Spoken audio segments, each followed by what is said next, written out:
My story started maybe 5 years ago. And if you had met me 5 years ago, I mean, you would have never guessed that I was going to give my life to Christ. I never thought that I would be leaving Islam. I was the proud son of an immigrant father, somebody who had built his entire life really through Islam, through his faith. Our identity wasn't just, a religion. It was our survival. What my father told me at the time was, Sharik, this is our chance to show people what real Islam is really like. All of a sudden, I inherited this very intense performance culture. The entire weight of Islam was weighing on our family. It's a huge responsibility. It really is. We were praying in Arabic, which honestly was something I didn't fully understand, but I did it anyways. That's what's really flipped a switch for me, was when I started to comprehend it. I started translating it in English and reading it, what do I actually believe in? The whole time, it still felt just distant and cold and unreachable. Underneath it all, it was just quiet doubt. I was like, why does God feel so far from me? Why am I doing all this? Why do I feel empty? Mohamad said that he didn't even know where he was going to go.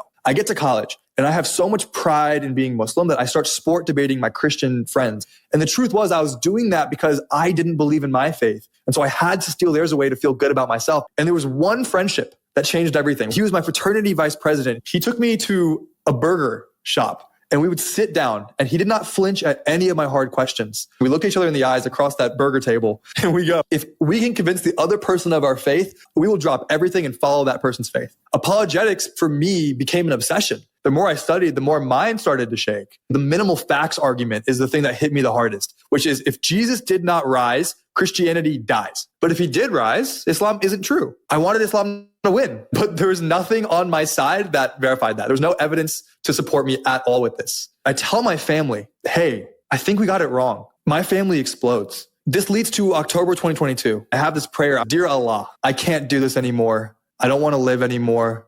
My heart is in so much pain. I'm hopeless. Please help me. That was the night that I almost took my life because even though I had accepted Jesus, I hadn't let him heal me yet. The next day, I woke up and I was under grace. And for the first time in my life, I felt grace. And it's crazy because I prayed to Allah, but for some reason I knew this grace wasn't from him. Wow. Doors that I could not open myself, open for me. Light entered. And that was the moment I knew, am I under grace? Because I accepted the crucifixion. I couldn't deny it anymore. So Islam was off the table. I knew it wasn't Allah because that whole religion was blasphemous at this point. I was like, this isn't true. But the history, the scripture, the stories of Jesus all of a sudden came alive to me. I start praying to Jesus. I start reading the Bible. And when I finally surrendered deep down, I became living proof of the gospel. He met me where I was at and he restored me.